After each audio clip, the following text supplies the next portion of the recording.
Happy second week, man. Oh yeah, I've been excited about this for all week since we stopped recording, pretty much.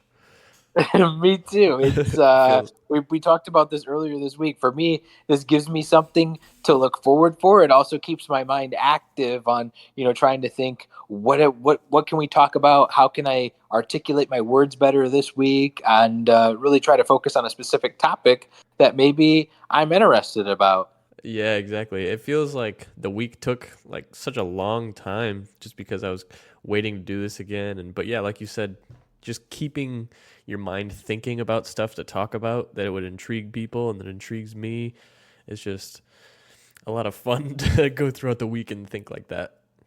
Yeah, and I don't think it only has to do with the topic that you're talking about. I think it has to do with just having something to focus on to where you're keeping your mind in tip top shape. For me, like reading articles about maybe a topic we're going to be covering, watching YouTube videos, it really helps me to try to focus when I am watching those videos or reading that book Hmm. versus just watching a movie where sometimes you just get lackadaisical and it doesn't really matter what goes on in that movie. But if you want to be detailed in whatever it is you're producing and add value to other people, for me, I found that interesting. And I think this week we're going to be going into our aspirations and goals, what those look like. And I think for me, it's like, what are the goal of the podcast? And then setting up those metrics and that processes to be able to reach those goals for this process. Yeah, exactly.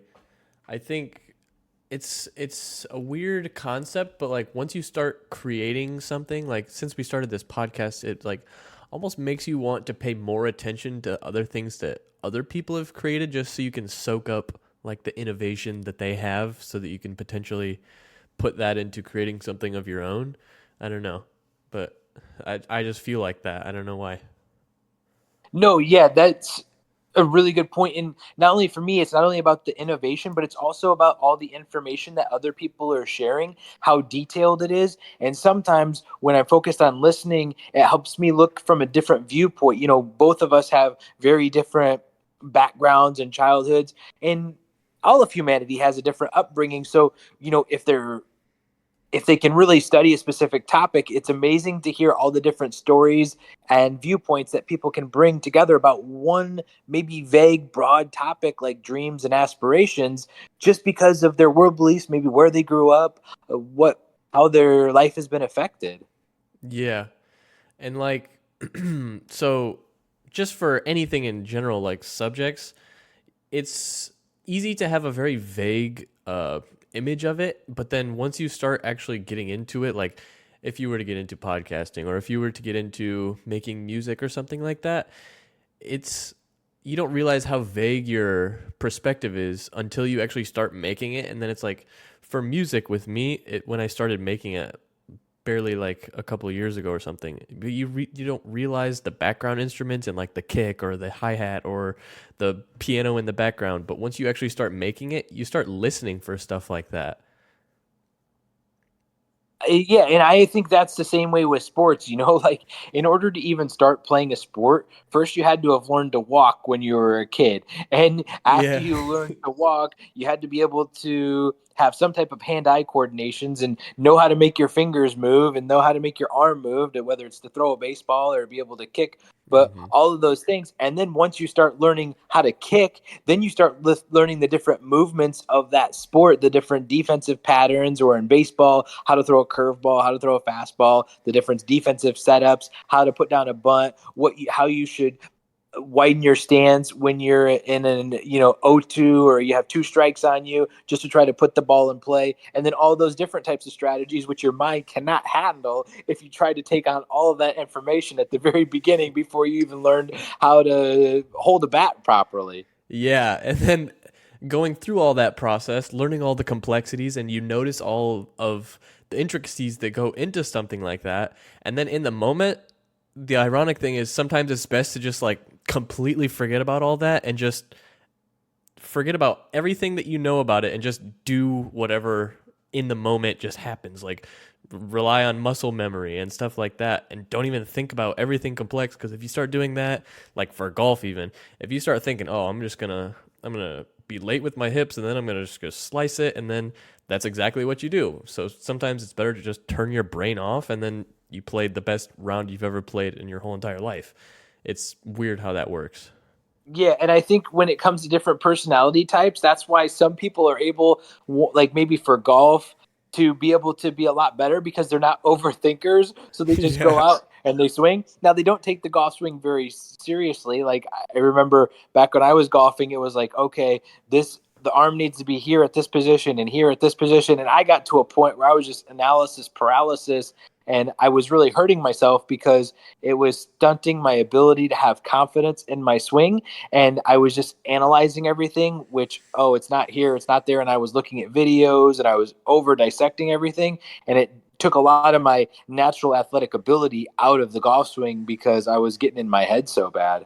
Yeah, that's another weird thing. Like confidence is super important even if you're at the very tip top level, but you put yourself to a higher standard, so obviously your confidence is going to be lower when you're not doing so well as maybe somebody who's not very good, but they're having their best round ever, which is still worse than yours because you're a professional.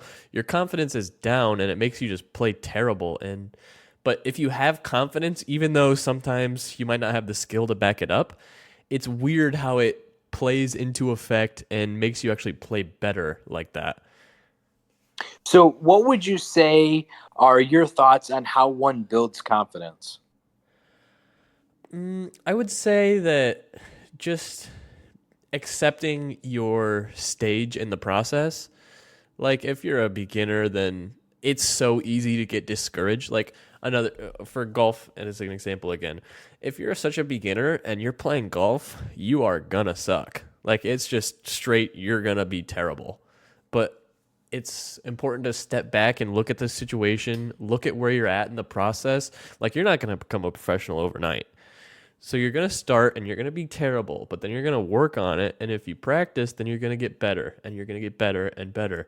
And sometimes you're going to have bad days, but you can't let that destroy your confidence because you know that it's just the difficulties that make the game fun. Like if there weren't difficulties, then it wouldn't be fun. And that's true with pretty much everything in life, I think. You're right. And I would say some of my perfectionist mindset comes when it comes to sports. It's because realistically, if you look at sports and you look at how you win at sports, you win by making the fewest amount of mistakes, but also performing at the highest and most optimum level. And Hmm. so how does that translate over into the workforce? Well, if you're an athlete and you've always been an athlete, you still have that mindset of I try to make the fewest amount of mistakes as possible, and I also try to perform at the highest level I possibly can, and that's how I win in the workplace. One thing that was interesting that you brought up is that you're going to suck at the very beginning, and as we go out of school and we try to learn as much as we possibly can, I don't think we're really properly um, developed to go into the workforce because, for example, in order to get a job, most of the time you have to interview, and nobody really teaches Mm. people how to interview. And so you go to one interview and you don't get the job. Well, that doesn't mean that you're a bad employee or that you're not a good fit for the company. It just means that you're not very good at interviewing Yeah. and you haven't interviewed at that many places. That was your first interview, and maybe you got rejected because you're just not very good at interviewing, Mhm. and you got to go to maybe another 100 jobs and start interviewing, and maybe at some point you just get really good at interviewing to the point where you're not really qualified for the job that Yeah. you're about ready to do, but you're good enough at interviewing to where you could get a lot different jobs, and I think Uh-huh. sometimes without that confidence, which isn't created through that process of doing and doing and doing and making the mistakes, that people get insecure and they're afraid to go to more interviews because they've been rejected by the previous jobs. And I think that has to do, whether it's in the dating world or trying to find a relationship, or trying to even be good at sports. It's like maybe you try out for a bunch of one team and then another team, and then they're not good, and maybe you just uh, didn't train very well. Maybe you weren't very properly ready for that tryout. It's not that your skill set was bad; is that you just and like, have you ever heard the idea that there's bad test takers or people just aren't very good at taking tests? Yeah. Yeah. It very similar to that, right? Like some people know how to prepare for a test very, very well, and they are confident when they go into that test, and they can do that. You know. Yeah, yeah, I get that. And then on that same level, I think intelligence, people often think, I don't know, I guess I don't really understand how people quantify intelligence, but in my mind, people directly correlate that to vocabulary, subject knowledge, and stuff like that. But it's like you can be so informed and well educated on one subject, but then you go to a different subject and you know absolutely nothing. And it's important when you're teaching somebody anything new, I think, to act like as if you were a beginner yourself, because it's so easy to, like, if you were building a house or something and somebody's never stepped foot on a job site and you say, all right, go get those framing nails or whatever and the nail gun, and they're like, the what? But it's easy to laugh at them, but it's like you were a beginner once. And I don't know, people measure intelligence, I think oftentimes they measure it as if everybody should know everything right off the get-go, like the basics, but not everybody's starting at the same level. Like some people have no background in this thing, but they're passionate about it, but they just have no information on it. So, Yeah, you're 100% right. Is that, and that's one of the things I think we both talked about last week, is that Jordan Peterson, sometimes we can follow him, but sometimes he gets so high to a mm-hmm. specific degree where I'm not educated on the specific topic that he's talking about to have a hard time following him. And for me, whenever I've tried to speak, no matter who it is, I always try to speak in almost elementary terms. Yeah, yeah. Maybe because my vocabulary probably isn't what it should be, Yeah, mine but too. so that other people can understand what I'm saying. And I think sometimes when you get into a specific industry, like right now I'm in property management, and you want to say, oh, well, this week we have the sign and lease special, and just kind of go on. And it's like, well, this person who's coming to rent an apartment Mm-hmm. probably has never heard that term before. And so while in our industry, sign and lease special means if you come and tour the property and then you submit an application within 48 hours, you're going to get your administration and application fees credited back to you. It's Oh. like, oh, now I understand. And that's called the sign and lease special. And it's just like, okay, just so I've just broken it. I always break it down and say, this is our current special. And I explained it in that great detail like that. So Mm-hmm. they completely understand, and they're not left like, well, I probably should know what this means, so I'm not going to ask him. Because I think oftentimes when you're speaking in such high levels, sometimes people almost feel Like maybe embarrassed to ashamed. admit they don't Yeah, know. Yeah, yeah. correct. Yeah, they're embarrassed to ask because you're speaking so highly above their level, is that they just feel like out of place, and they're just and then you can start telling that they're just not even responding, right? Like they're Yeah. not even Yeah. carrying along a Yeah. conversation.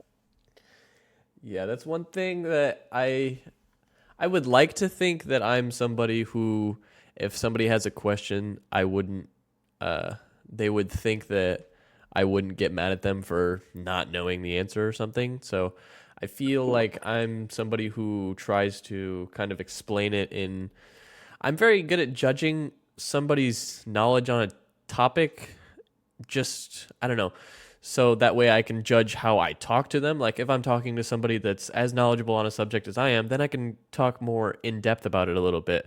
But if I'm talking to somebody who's like, if you were designing a video game or something, I wouldn't talk to you like I would talk to somebody else that's designing a video game, because you don't know anything about it really, because you've never went down that venture. But it's just super easy to forget about people's perspective on life and what they're interested in and what they have experience in, and balancing that out. So I think that's an interesting aspect of life, to say the least.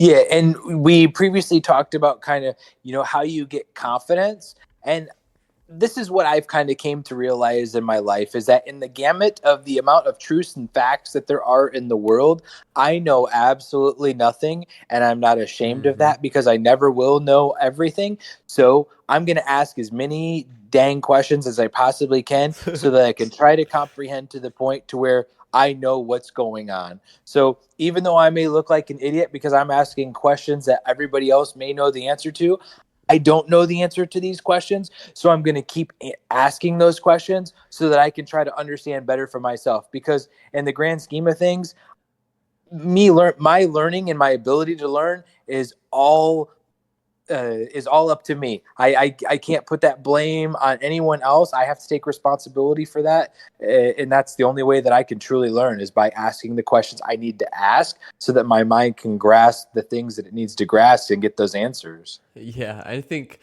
to kind of focus on that, that is kind of you to a T. Like, you are the type of person that will go to an event or something and just start asking question after question after question. And you can tell that the person's interested in the topic, so they keep answering your question and they're still engaged in the conversation.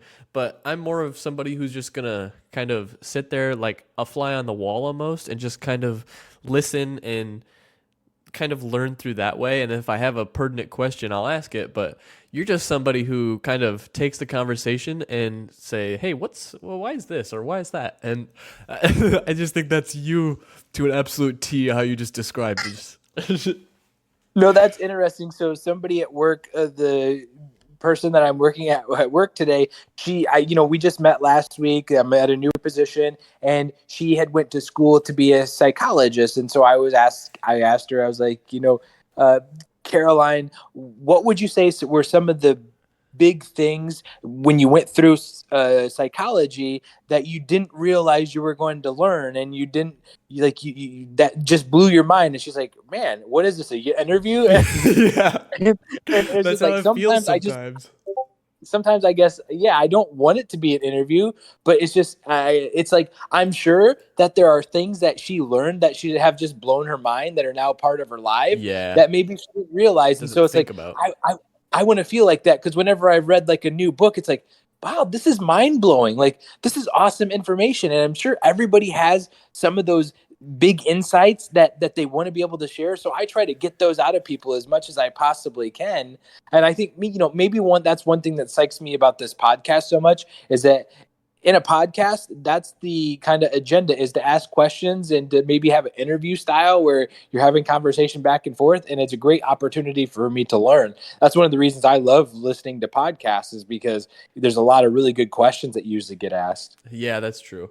I think that probably the main reason I listen to podcasts is because I usually like to laugh. Like, not all the time I'm sitting there laughing, but every once in a while I'll hear a good joke and I'll just be at work with my headphones in or something. And if somebody's like, "Why are you laughing, dude?" It's like, "Oh, I'm just listening to a podcast. Sorry." They're like, "What are you listening to?" It's like, I don't really want to take my headphones out and deal with that. But yeah, I think just the learning process on, like you said, like the psychology topic, and asking those questions that those people have learned but they probably don't think about, is like, sometimes it can be perspective changing too. So you kind of want to get that insight and be like, "Oh, well, just a little bit of insider knowledge."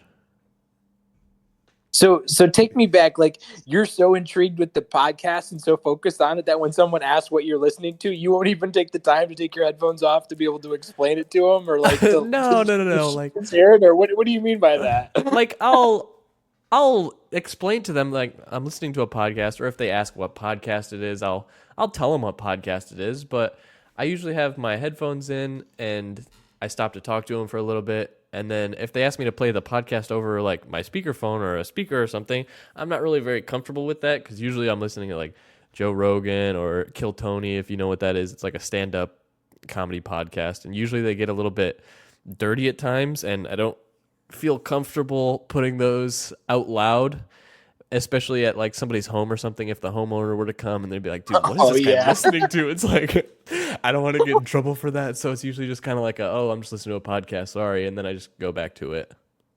Okay. Yeah. Got it.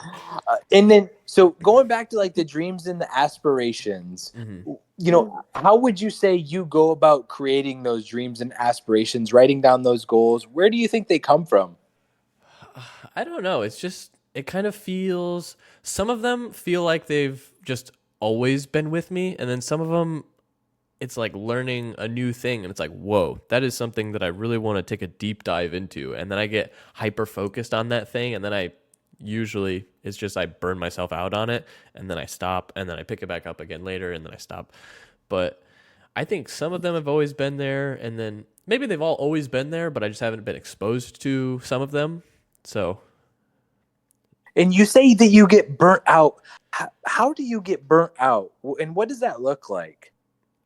so I'm the type of person that I'm interested in pretty much everything. So I'll be like watching a YouTube video one day and somebody's like, "Oh, I just solved a Rubik's cube in like 4 seconds," or "I just solved 9 Rubik's cubes in a minute," or something. And I'm like, "Whoa, that's cool! I want to learn how to solve a Rubik's cube." So I go out, I go on Amazon, I buy a Rubik's cube, and then I look up how to solve a Rubik's cube, and then I start getting good at it. And then before I actually start getting good at it, I get okay at it. But then before I get good at it, I've just done it nonstop, like all day long, to the point where it's like, dude, I'm kind of bored of this now. I don't Mm. gradually go into stuff. I'm all gas, no brakes. So I just burn out really quick. Okay, Usually, that's usually. interesting because that term "burnt out" is a term I've heard a lot, but I don't know if I've ever would ever say that I've gotten burnt out of things. Most of the time, like I think you know that I was really into golf at one point in Yeah. time. I was really we did board games a lot at one point in time. I was playing beach volleyball. That probably every weekend for an extended period of time. Um, I mean, I'm into the gym a lot now, going 6 days a week, 2 to 3 hours each and every day. But it's like if I look back on those previous things, it's not that I like got burnt out. It was like they served the purpose that they were meant for during that time. And then there was like something else that came along that just seemed to be a little bit more worthwhile. Hmm. And would you say, like with the Rubik's Cube, that there was just something else that seemed to take more of your interest at that point in time? Or was it just like your mind was just so overwhelmed and so tired where it's like, enough, I'm so sick of this? Maybe yeah, maybe it's a little bit of both. I feel like the way I go about things is very analytical. Like I'll learn, I don't know, like I'll try to accelerate as fast as possible rather than just taking the beginner steps sometimes. And I'll just keep hammering practicing the Rubik's Cube, seeing where I can improve rather than just kind of having fun with it sometimes. So Mm, sometimes it feels like almost more like a chore than actually just having fun and initially mm, what the passion was about. So mm. maybe that's why. Would you say that when you go to try to learn something, or if you're trying to conquer something, that you go quantity over quality? No, I feel like I'm the complete opposite. Sometimes so much so that the quality is the quantity just stops existing because I kind of get a perfectionist outlook on it. So I Huh. try to be as the best as possible. Like I try to make something so polished that you wouldn't think a beginner made it and then it's like, "Oh, wow, a beginner made this." But it's like at the end of the day, nobody's ever like that because the product never gets finished because I'm trying to be too picky on it. So, Okay, which is very interesting because you just started. So you guys will see this week that Jake developed our logo in the course of a week. He went from having, completely nothing, and I had an idea of what I wanted it to look like, which I never really thought we would probably get. I thought, well, at best case scenario, we'll have some stick figures, and then if this podcast is something we continue to do, maybe we'll hire a graphic designer off of Fiverr or something like that. But as we've progressed, I've had the vision for what I wanted the logo to look like. I shared it completely, and then now tonight it's completely finished, and we're gonna have it for our second episode. And I mean, like last week, you were a beginner, right? I mean, I've drawn and stuff before. I've made a couple drawings. I like to sketch. I like to watch videos on how to practice, and I've practiced, but I'm not a complete beginner. I know the program well enough to know it around. So Yeah, but that's like saying dad used to cook, but he cooked a hamburger helper yeah, and tuna helper, and those were his favorites. But he wasn't going to be going next week making a 5 course meal or anything like that. yeah, but I guess Dad And never really he was never interested in making that 5 course meal. Like I would like to make drawings that look professional, and I like to be proud of them, and so I take that extra little step. Like I'm not when I draw, it's not just to doodle really fast, and I guess I don't know how to explain it, but yeah. Well, I have dude, the I was just vision. blown away. I mean, it was amazing to see how you would progress from last week because our sister is the one that does most of this graphic design. So I thought she was going to have to help us with this. And then Jake starts sending me pictures of how it's progressing and stuff. And I'm like, holy cow, dude, like this is going to be awesome. And then tonight I'm like, this is really, really sweet. This is awesome. Yeah, just and I don't know, it's just fun going through that process, especially when you have an end goal and you have a motivation like I want to make a cool logo or cover art or whatever for this podcast, so it gives a little bit more motivation and like, hey, stay on top of this. So, But during this process, like during the past week, were you watching YouTube videos to be able to figure out how to maybe draw like our faces and lines better, or were you just kind of learning on your own? the only thing I really looked up was how to make hands. I cannot draw hands at all. But for the rest of it, it was pretty look at the picture, draw a little bit, look at the picture, draw a little bit. So the models that you had, they didn't have hands, or it was just really difficult to try to like trace them or go around them. They did, but the resolution size was I was blowing it up to make it bigger when it was a smaller image, so it gets blurry, so it's Uh, hard to see what it's really doing. So you have to kind of get creative and make custom hands, and that's something I've never practiced, and they are the hands are hard. yeah, those looked extremely hard, especially to like keep them the size of the body. Like it's, Yeah, I could, yeah. it's super difficult. I just had to But keep telling myself throughout the process, like it's it's super small that I'm focusing on the nitty gritty details of it as if somebody was gonna take a screenshot of it, zoom in, and be like, "Whoa, those fingers are a little bit off." And I just had to keep telling yeah, myself like it's not gonna be noticeable, and it's a cartoon after all, so it's gonna. I don't know. It's just the style of it, I guess. But yeah. I mean, it's not like you went South Park characters to yeah, where like the hands are pretty much non-existent. yeah. Or I think I heard that the whole reason they did like mittens in South Park was because they wouldn't have to draw the hand. Did, did you ever hear that? I I don't know. didn't Do hear any? that. I guess some of the characters do have hands, but it's just like a thumb and then a fist. Like there's no fingers Yeah, or anything like yeah. that. It's But just I a mean, and then style. like yeah, that's one of that's a TV show that's went on for how many Oh years? yeah. Just so when we thinking of dreams and aspirations, what would you say are some of your current dreams and aspirations, and how have they changed over the years? Mm, current dreams is probably I don't know. I've been getting into video game design recently, and it's I guess what makes me so interested in that topic is seeing the big studios that make AAA games. They're called is like the major games like Call of Duty, your Battlefield, your NBA, like EA Sports would be a AAA company.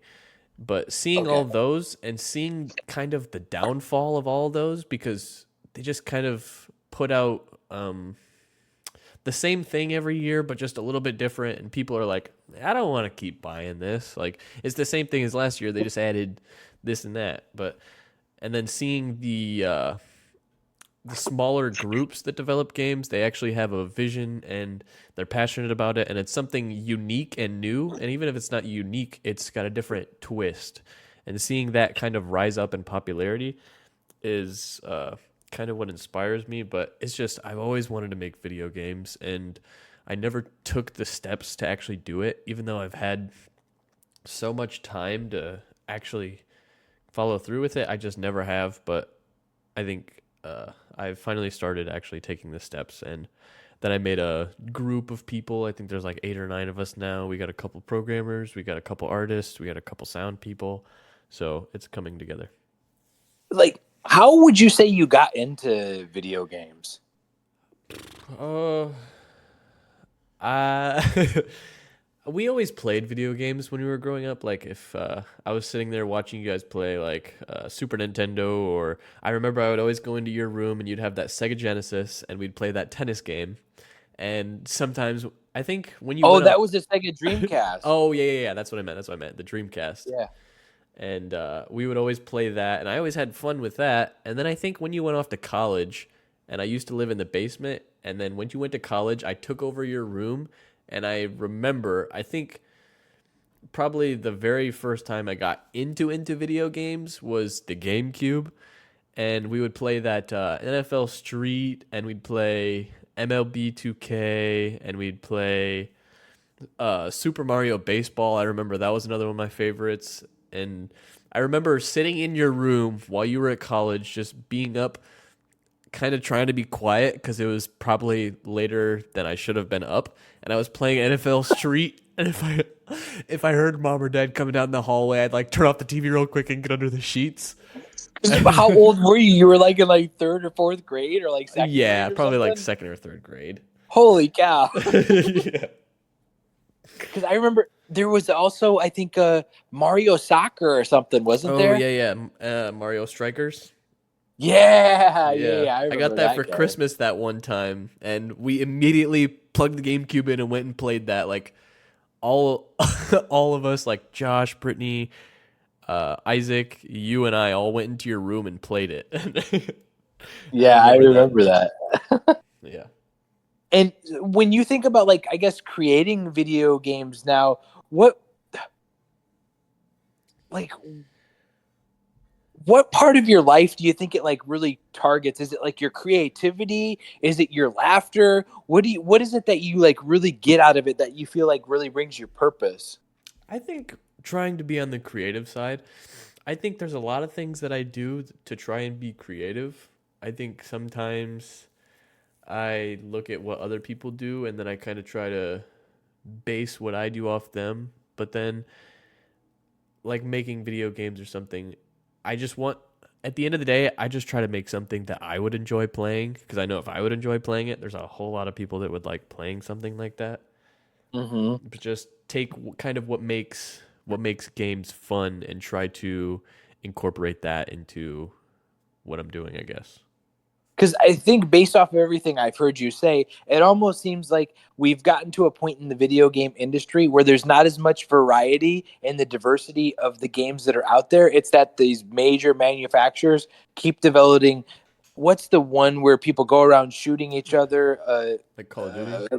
Well, no, it's like you're actually in the real world. Grand Theft Auto. Oh, okay, Yeah. okay. And so they've created a new place where you go to play Grand Theft Auto or a new, like you said, Call of Duty or the 2K5 is this versus there's not a variety there. I don't know if you remember like PlayStation, you used to have Sonic the Hedgehog and then Mario Brothers were this and then Crash Bandicoot and it's like they keep coming up with totally different games based on a different theme or you know what I mean? Like Mm-hmm. maybe there will be a game where you're a leasing agent and you're going around trying, you know what I mean? Like Yeah, there's yeah. no trying to develop new themes is essentially what I'm hearing you say, correct? Yeah, to a point. I think it's just Okay.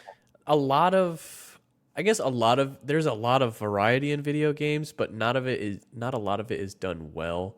Like where all of the money goes into making video games, which is the big companies. The big companies are just putting out pretty much the same thing. Like GTA, like you were talking about, is probably one of the exceptions because usually what happens is big company makes a game. That game does super well. They say, "Oh my gosh, we could make so much more money making a second one." And then they take that and then they just basically do the same thing.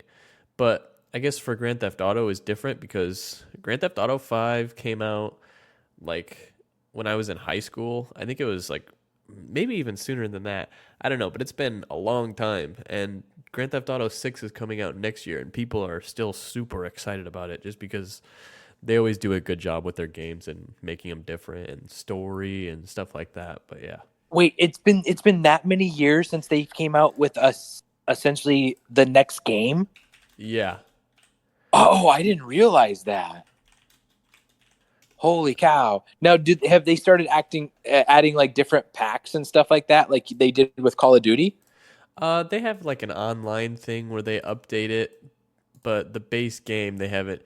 I just looked it up. It came out in September of 2013. Holy cow. That's Yeah. 11 years ago. Yeah. That studio makes like other games and whatnot, but they haven't made another Grand Theft Auto for 11 years. Okay. And when it comes to video games, you know how we used to play board games? There were different types of mechanics. Yeah. Like for me, I always used to like deduction games. And then there were worker placement games, and there were something management games. Is that how it is with video games? Are there different types of mechanics or anything like that where people just create new games based off of those same mechanics? Yeah, it's kind of hard to innovate on that in this sense, I guess, because like you have your platformers, like the original Super Nintendo, Super Mario World on the Super Nintendo. It's like basically you start at the left side of the screen. Goal is to make it to the right side of the screen with stuff in between. You have to jump and hit enemies and whatnot. That's what they call like a 2D side scroller or platformer or whatever. And then there's Okay. top down, which is kind of more like Legend of Zelda, where you can go up or you can go down or you can go left or right, and there's like this whole map. Or there's a bunch of different genres, but yeah, for the most part, it's gonna be the same core mechanics, I guess. Okay. And I guess the mechanics have been greatly maybe uh, diversified or bettered with technology based Yeah. on the 360 type, or I don't even know what those types of graphics are even called. Like, what are you at now with? You said 2D. Now, what D are we in? Oh, I mean, it's still 3D, but the resolution is a lot better. Like you can get base resolution is 1920 by 1080. That's like what most computer monitors are on, and then it goes up to 4K, and it goes up and stuff just keeps getting better, and eventually it starts looking like, oh my gosh, that's like real. Like I remember on the 360, Josh had a PlayStation, but he got MLB The Show for Christmas or something one year, and then we went down to his basement or his room and played it, and we're like, oh my gosh, this looks so real. But looking back on it, it's like that's not that real. But now it's like the graphics are pretty impressive. Yeah, comparison, especially to what they were when you Yeah. guys were like, wow, this looks so real. And I remember when 64 came out, it was like Wave Race and Hmm. Cruising USA. It's like, oh, these games are Hmm. so sweet, because they were Yeah. compared to arcade games. And yeah, the graphics have just improved so much. And so, okay, so you talked about wanting to be able to create a video game. So those are your goals, those are your dreams. What does that process look like? Like, how are you going from the beginner level to eating the baby food to try to get up to that actual game being formulated and then developed? What does that process look like? What type of goals or maybe steps have you created to be able to make that goal a reality? So I think it's basically like a ladder. It's so easy to look at video game developing and be like, oh my gosh, how is this even possible? Like I don't even know how to make somebody jump. And then you get overwhelmed and you start being like, how am I gonna make Mario get to the goal? I don't even know how to make a goal. I don't even know how to make enemies. I don't even know how to make Mario move. Like the very first time I tried coding, it took me probably like 2 weeks to get the character to even move. I was like, dude, I don't understand what I'm doing. Like, because I took a web design class in high school, which none of anything stuck just because I didn't like the class. It wasn't enjoyable. So I was basically brand new to the code. And they have these things online called forums, which basically you can copy and paste what you have for your code and be like, hey, this is what I'm trying to do. Why isn't it working? And then people will reply to you who have a lot more knowledge on the subject and be like, oh, hey, this you can't do this or else it won't work. Like my issue was, so I had, if you press the D key, which is move right, then character will move right along the screen. But I was doing it so I press the key and the character would move right, but I would be multiplying the speed that they would move right by basically zero. So the character would never move. So I was like, oh my gosh, he's not moving. But he was moving. It was just super, super, super, super slow. So all that took was something in the back end and just changing the code just a little bit. Oh yeah. It was something as simple as basically I had speed times time dot delta time, which is a different concept, but basically all I had to do to make it function properly was remove that time dot delta time and it worked perfectly fine. And I was like, oh my gosh, I feel so stupid, but it sticks with me now. Yeah, something else you brought up is that you didn't really enjoy that class in high school, and that's one thing that I think can also stunt people's ability to reach their goals and prosper is how they choose to learn. Whether you're auditory, whether you enjoy listening, or you actually have to physically be there face to face. First, you have to understand how you learn best. Secondly, you also have to look over a lot of different material. And maybe if you're not learning something that well from this teacher or this course or this class, you just go on to another place. I know with the golf swing that there were some teachers that I had that I just didn't feel right. And it was like it felt like I was trying to manipulate things with how they were teaching me. But then there were friends locally who had really good just feelings, and how they explained it made it seem super easy and super enjoyable. So once I was able to understand or follow their processes, I just started learning at such a higher rate. Like where you choose to learn, how you choose to learn is just as important to being able to develop that skill versus the time and effort you put into it. Yeah, I agree with that. And then on top of that, another point, I think having an interest in the actual subject makes you learn exponentially faster. Because if you're going to school and you're sitting there in a classroom and you're like, oh my God, I don't want to be here, dude. And then the teacher's just blabbing on. And it's like, oh, I don't want to learn any of this. So you might do okay on a test, but none of that's going to stick. But if it's something that you care about, like if you're going to baseball practice or something and you're like, I want to get good at this. This is something I really enjoy doing. You're going to pay more attention. Stuff is going to be easier to learn. You're going to remember it better. So I just think the people that teach it, how you teach it, like you said, having an actual interest in the subject, and then to continue with that point, I guess, is not everything's going to be for you. There's going to be some things that make absolutely no sense, and you're like, I don't even really like this. Then that's completely fine. You don't have to like everything, you know? And when you're talking about that, you're talking about maybe you're learning something about game design and you just can't comprehend it. So maybe you move on, or are you talking about that it's not explained properly? Help me understand what you're saying with that. With what you mean? With what you just said, like you don't have to like it. I didn't quite understand what you were saying with that. I guess that was more so for like subjects in school. I was thinking kind of more of a broad term. But if you're not interested in it, then like if you're going to learn how to make a game and you're almost being forced to learn it in school or something, you're not going to pay attention. But if you like making video games in school and you're learning about it, then it's going to stick a whole lot better. But to that point, with the video games in particular, I guess, it may be super confusing and it may just be better to just skip it and then learn something else, something you're having more fun doing, and then maybe come back to it later and it makes complete sense. Or just even step away from it for a little while. And then its ideas will come to you and it'll just make sense.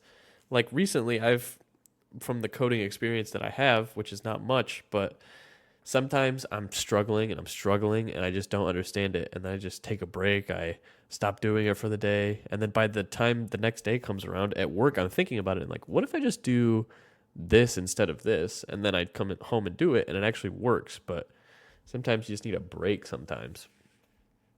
Okay, that makes sense. And you were talking about some of the process. So, I mean, what do you have set up to be able to actually get to that end result, would you say?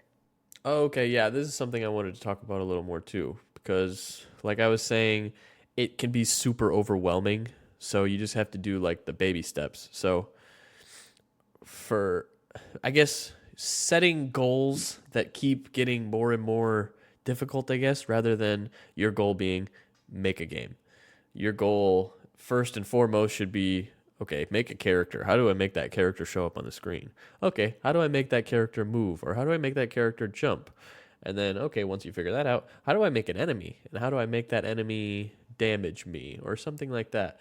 And just keep piling all those little things onto it and learning one thing at a time. And then eventually you'll learn all of it or enough of it to actually put it all together and make a cohesive game rather than trying to put everything together at the very start, and everything just gets all jumbled and none of it works and it's frustrating, and then you just quit.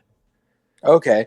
And based on everything you've shared and what you've explained, while the end goal is to possibly have that end game, I think what you've created are very small goals before you even get to that end goal Mm-hmm. of I want to be able to make the guy jump first and then I want to be able to make him run, just like us in life, right? We have to be able to learn to eat first and then to walk and then to run. And so maybe you don't even have that great big goal that in the grand scheme of things is probably in the back of your mind, but that's not Mm-hmm. even a goal right now because you're so focused with some of these smaller goals and these smaller steps to before you can even create that larger goal. Is that what I'm hearing? Yeah, and it's interesting how that concept applies to pretty much everything. Because once you start at something, maybe in the back of your mind, like you said, that large goal is going to be, oh, it's going to be in the back of your head. But it's just, I think, finding enjoyment in what you're doing right now and being at where you're at in the process right now, that is important, rather than just looking at, oh, well, I didn't do this, so it's never going to be like this. But you're going to get better each and every day if you keep doing it. So. 100%, man. Yeah. And, and it's not only just about doing it every day, but you just keep making mistakes, make Mm-hmm. mistakes, learn from your mistakes, ask more questions, pick up and go, get on with it and keep progressing. In terms of dreams, are there any other dreams that you may have?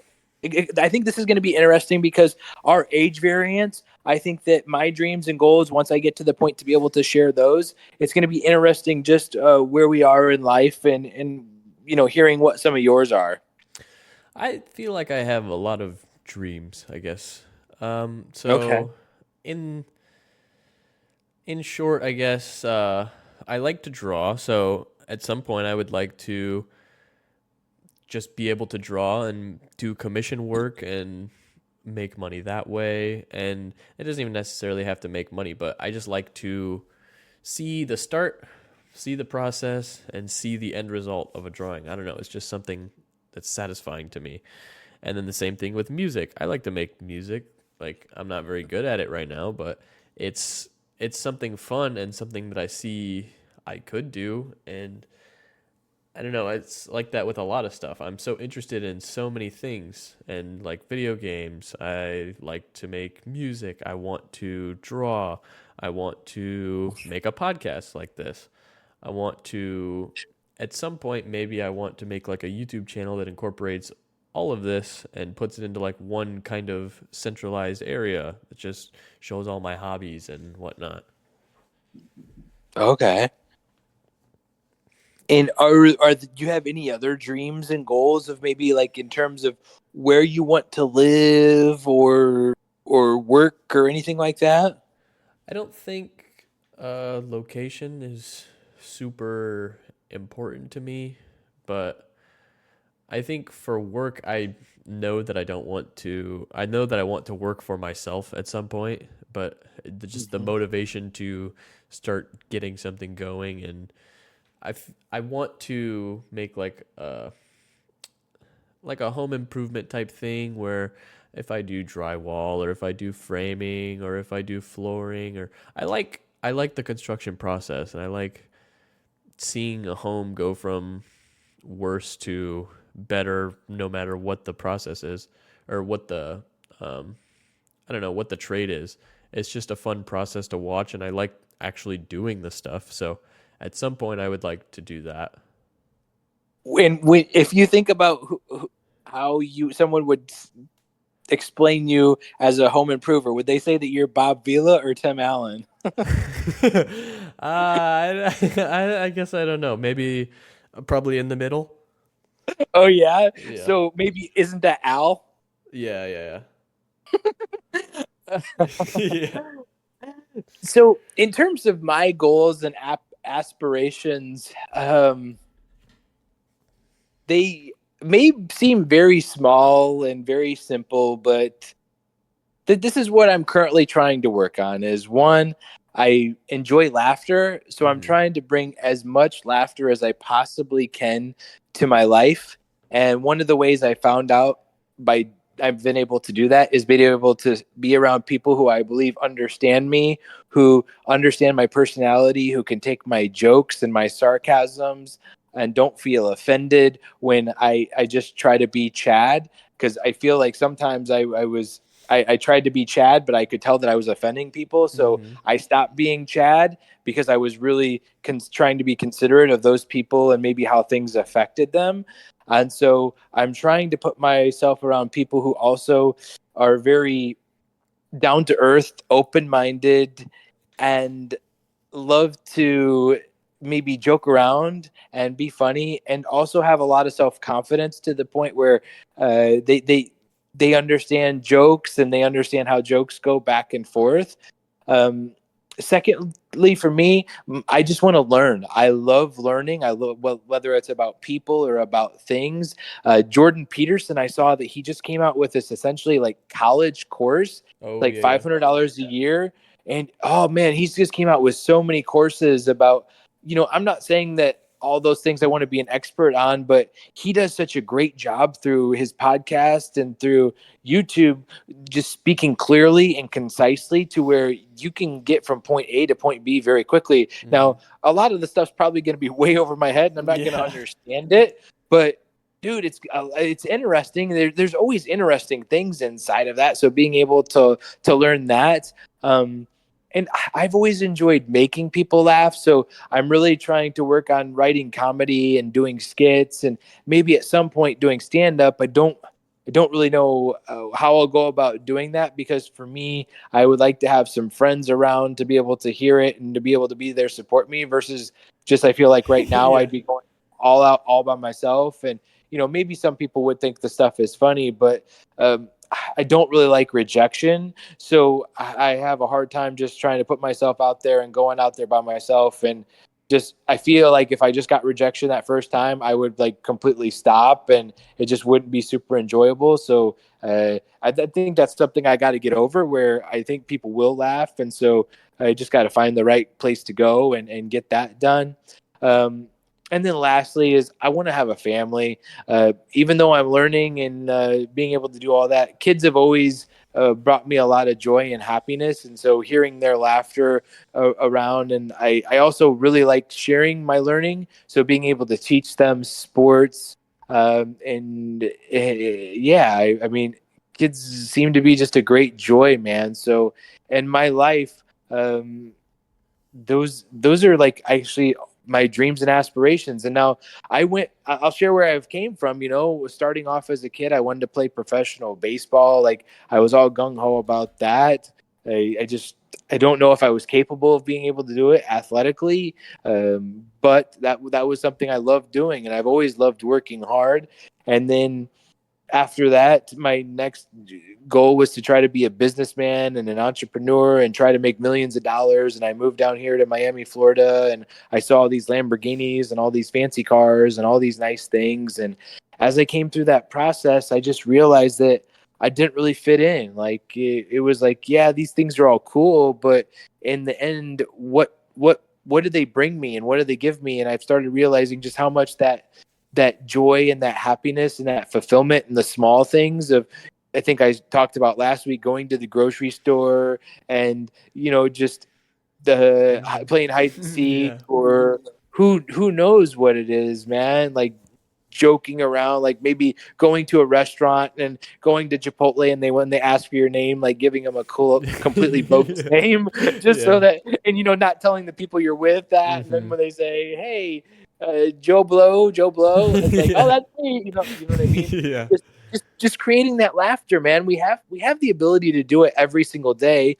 It takes a little bit of creativity, to be able to create the laughter. But like, I've came up with, people will ask me my last name and I say Abs, and now I've came up with a joke where I say that at birth I had to sign this addendum on my birth certificate that said that I would do ab exercises for the rest of my Yeah. life and contain a six pack, or if I didn't, that my last name would get changed to Belly. And Okay. and so just everything, Yeah, yeah. if you create laughter, you can make everybody's day better. So really, those are my current dreams and aspirations of just being able to be around good people. I don't really care where I'm at. Sometimes it's sitting around the pool talking with my friends that are pilots, just, joking around with them, Yeah. or a campfire or whatever. Those are my best memories, man. Like, I honestly can't say that any really good memory that I have didn't have some type of laughter inside of it. Yeah, that's a good point. Now that I'm kind of thinking about it, it's though the absolute best memories are where you're just sitting there laughing, and those are the ones that I remember the most, at least. And just sitting around laughing, or you're doing something you're probably not supposed to be doing, but you're around with your family or your friends and you're all laughing about it and you're trying not to laugh and you're still laughing. And yeah, I think that's super important. And another thing you were talking about is being able to teach your children sports. Or I think for me, I don't know why, but I just like teaching people anything. Like if it's something that I know how to do, maybe not even so well, but I know how to do it a little bit better than somebody else. I don't know why, but I just really, really like teaching them or guiding them through something. And I don't really know what aspect of me has came out there, but I don't know. I just think teaching somebody or guiding them through something is super fun to me. And do you think it's just getting to share? Like Yeah. teaching is a sense of giving, and I think deep down inside all of us, we all desire to be able to give. And if you're restricted on that ability to be able to share or to teach or anything like that, you can't really fully explore yourself and I think be complete. Yeah, that's true. Yeah, I guess I never thought about it like that, but yeah, it probably is a little bit of that. It's like Because or maybe wishing somebody would have taught me the way that I would teach them, because I feel I I understand where they're at in the process, and I'm accepting of that and encouraging that I was in this place and I'm up here now because I know this or that or a little bit more knowledgeable or whatever. But yeah, just maybe wishing that, uh, maybe not even wishing, but just making sure that that person has the motivation or the ability to learn maybe a way that I didn't, or maybe I had to learn it by myself or something, but I can guide them through that process so they're accelerated growth. And I think that's one of the reasons I've really enjoyed learning about different personality types and philosophy and love languages and all of this is because in the end, it has to do with whether it's teaching or whatever it might be, communicating properly and effectively based on where people are at. And so maybe it's based on their past life experiences or how they learn best. But if you can communicate, and learning how to communicate being so important to me because I want to be able to communicate effectively has been able to help to do that. And we've shared a lot tonight based on our dreams and our aspirations. And I think there's one thing overall in this episode that's been very clear is how much we enjoy to learning. And Yeah. I think that that's one thing that Dad passed on to us, that he just, I mean, he listened and watched some crazy stuff Yeah. that just was like I had absolutely no interest in Right. doing, but he loved learning and just trying to learn as much as he possibly could. hmm Yeah, I Like, think, like in general, this podcast, the name, the inspiration, it's kind of to pay homage to him and his presence in our life, and kind of to maybe share with everybody else what we've learned from him or through our lives or whatnot. But I think at the end of the day, it's to pay homage. And I think it shows why we like learning so much, because he liked learning so much and was very open about that. And maybe some of the stuff he learned about was a little bit off the wall, but looking back at it, when if he was learning about that stuff, I was like, "Oh, come on!" But then I don't know. After he passed, it's just like a little bit more interesting to me, and like I don't know. I've went down the rabbit hole of conspiracy theories, and I like.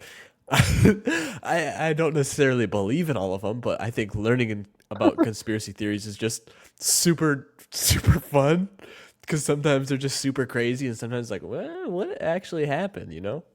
I don't know. I just think that's Well, fun. yeah, I remember every time, like, Dad hadn't seen me in maybe a year, maybe a year and a half, Yeah. or something like that. And it's like, oh, I'll get to go see Dad, and he'll be sitting out there in his chair listening to YouTube where is it Dan Baggiano, or I don't remember the Bongino, I guy's. think.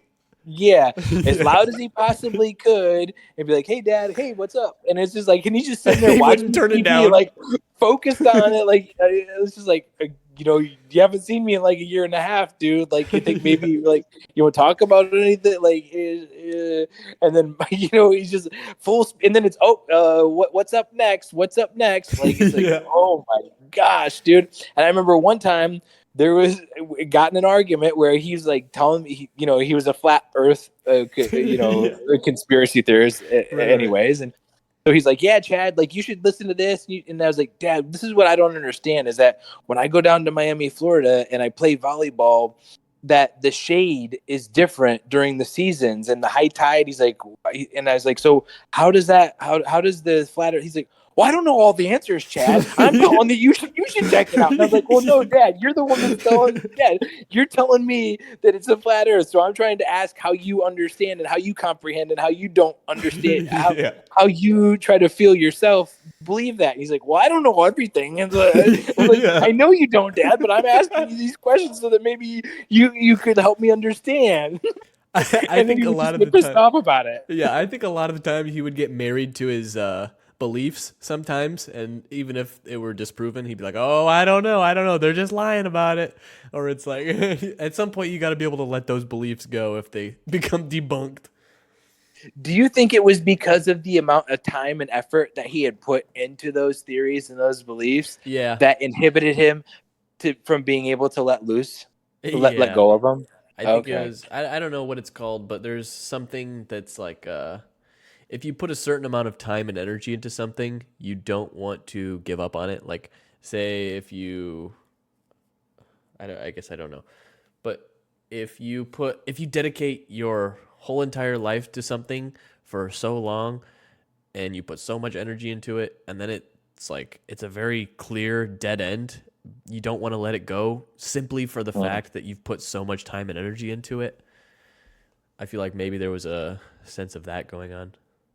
And I think it's not just the thought process that it's gone and maybe it's no longer a fact. I think it also has to do with the embarrassment of being wrong, or being Yeah. wrong for such a long period of time, or feeling yourself like you were a fool. Like, maybe it's like playing professional baseball. I spent a lot of time, and it's like it's just gone. And it's like, well, geez, I feel real foolish for doing that for all those years. Or Yeah. like, somebody's working a long job and they've worked for a company for, who knows how many years, and then they just go and get fired.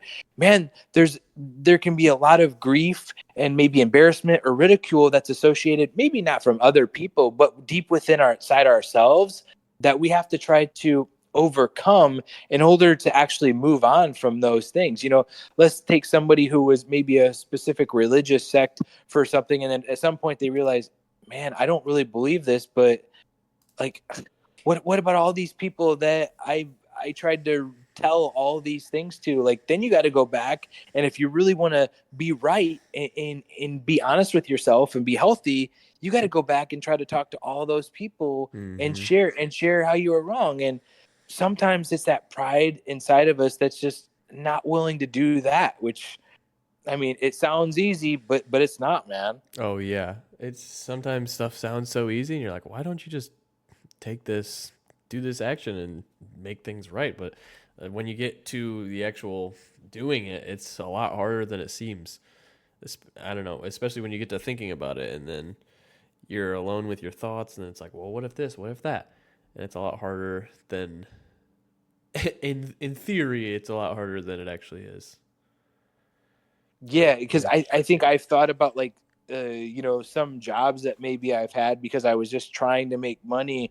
And I was like, man, I stayed at that place for that many years, and for what? Like, Mm-hmm.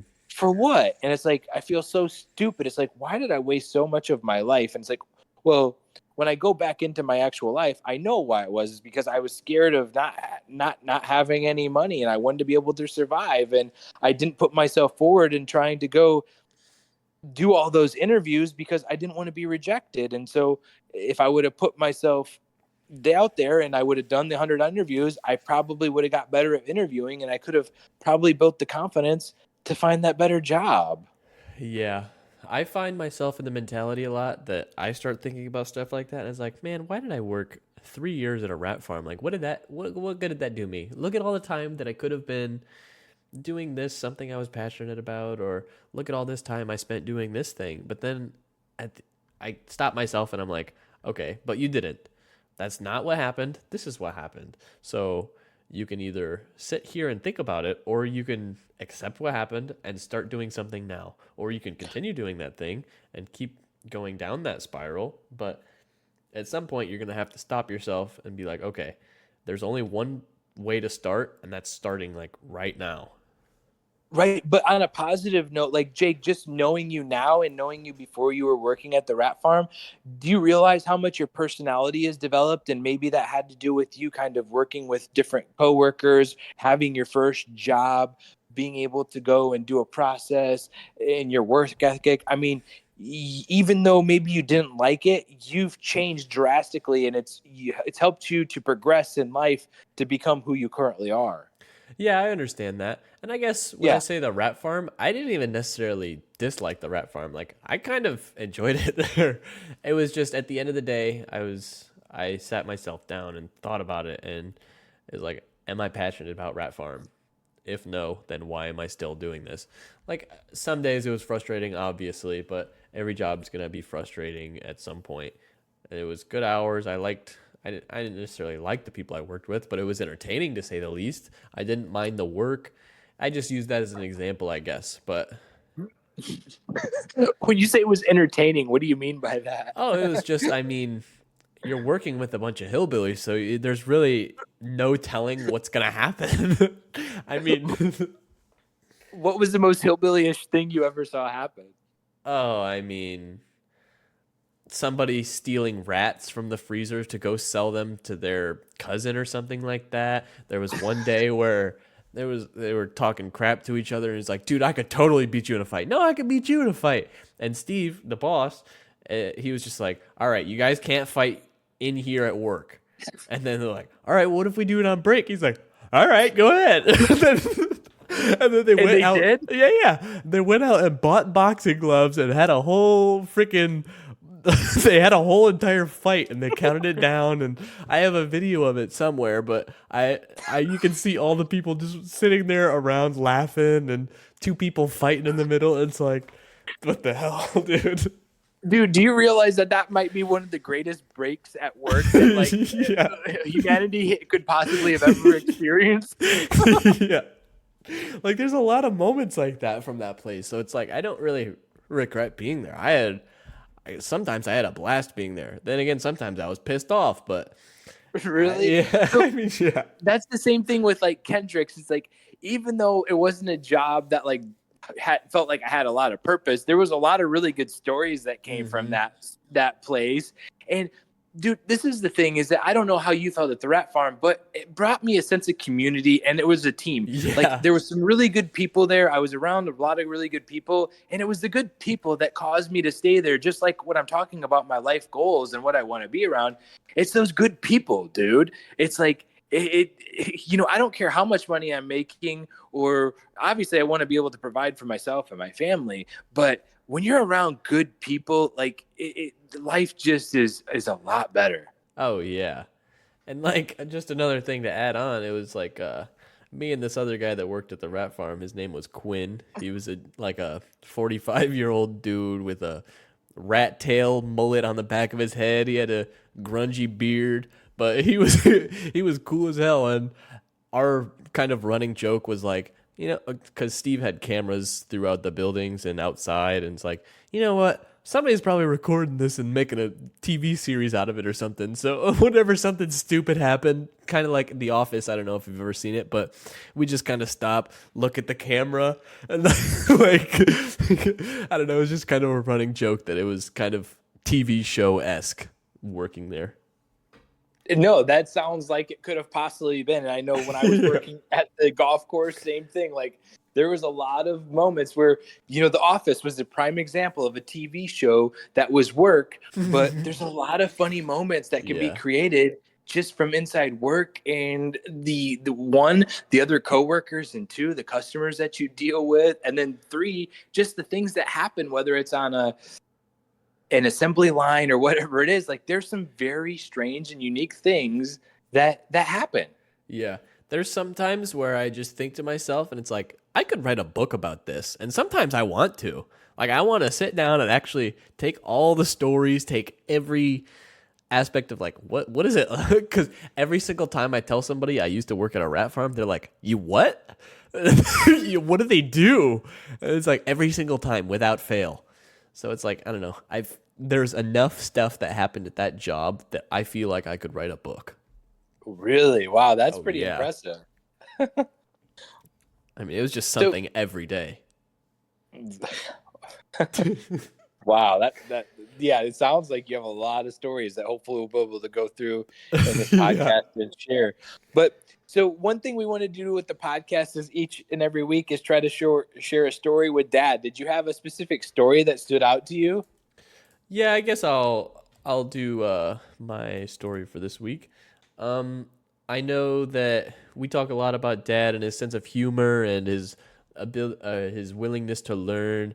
But I think one of my favorite memories when it was just me and Dad, and I don't know how old I was, maybe first or second grade, but it was when I had that orange Nike bat, if you remember that black and orange Nike bat.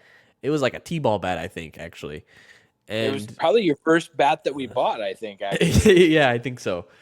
And Dad was kind of at the point where his physical shape was starting to decline and he couldn't really walk a whole lot. He had to use a cane. And he had the blue, purplish, pinkish, and white chair, like that lawn chair that would fold up. And Yeah. he would take that out in the front yard and he would sit there and he would soft toss me tennis balls. And it's not having much physical ability to do, I don't know, to play catch or to hit me ground balls or something like that. But I guess just to make the effort showed me it opened my eyes to a lot. It's like he doesn't have this capability a whole lot, but he's doing all these other things that a lot of dads don't end up doing, and it just made me grateful. And there was one time in specific that I remember him doing it. I was hitting tennis balls that he was soft tossing me, and I remembered I hit a line drive straight back at him because we didn't have like an L screen or anything. And he was just sitting there in the chair, and I hit a line drive straight back at him. It hit him in the chest, and he like kind of his chair went back, and he almost fell over. But then he didn't fall over, and I was like, "Oh my god, are you okay? Are you okay?" And he's like, "Yeah, that was a nice line drive." It was just like I don't know, it was just something that stuck with me. No, that's a really good point. That even though Dad couldn't do much, that everything he could do, He did. he always tried to give his absolute best. And he always tried to be there for us in the biggest way that he possibly could. And I think sometimes he took it upon himself that he had a lot of hurt, that he couldn't be there for us in more ways in the ways that he wanted. But he didn't realize that he was there in the ways that we needed him most. And then another kind of expanding upon that for high school, my baseball games, he would he would show up before the buses showed up to away games, and he would show up Yes. before we got out of school, and he would be sitting there in the truck in the parking lot, and I would know where to go. I would get out of school, go get my bag from my locker with all my baseball stuff, and I'd go to the truck. I'd unload the wheelchair for him. It's like, okay, do you want to get in the wheelchair and you want me to push you up there? He's like, oh, no, no, no, I'll do it myself. And he would use the wheelchair as a walker every single game. Or if like Sam's mom came and they're like, "Oh, Monty, do you want me to push you in the wheelchair?" He's like, "Oh no, I got it," and he just gets so mad about it. But it was he just wanted to do it himself, and he would show up before anybody else showed up because he didn't want to miss it. Yeah. He definitely treasured being able to experience his kids growing up and being able to be there to support them. He knew how important that was, and I think it's sometimes we take for granted. I know for me, you know, just some of your birthdays and sometimes vacations and stuff like that. I just took them for granted, and I wasn't there to support my family and my friends in the way that I wanted to. And that's something that he was really, really good at, and it's something I took for granted. And now that he's gone, you look back, and I really want to make sure that I it's those special moments. No matter how Mm-hmm. busy work can get or how hectic can be, that you get that vacation time, and when you have an opportunity to impact a loved one, that just go and do it. Mm-hmm. Like they're important, and your job's not important. So even though you're trying to hustle for your family, the most important thing they may need right now is just you being there and supporting them. Yeah. So, Did you have a Jake, story that you wanted to share? no, I mean, I think, we only have so many stories, and we're probably going to have this podcast going for the next 50 years. So Yeah, I don't think we we'd ever run out of stories though. Even if we did it of every week dad, for, yeah, I don't think we'd ever run out of stories. really? You think we would? I mean, I think so. Oh, okay. Yeah, You might have more stories than I do. yeah, Maybe I as I get guess. older, I just forget. I forget more stories, so they get Yeah. smaller and smaller, dude. Okay, huh. But everybody, we appreciate you listening to this week's podcast episode on dreams and aspirations. We hope that you've taken something from it. We'd love to hear your comments or ideas of future podcast episodes. And Jake, appreciate your time tonight, man. Yeah, it was a lot of fun. All right. See All you right. guys. See you, everybody.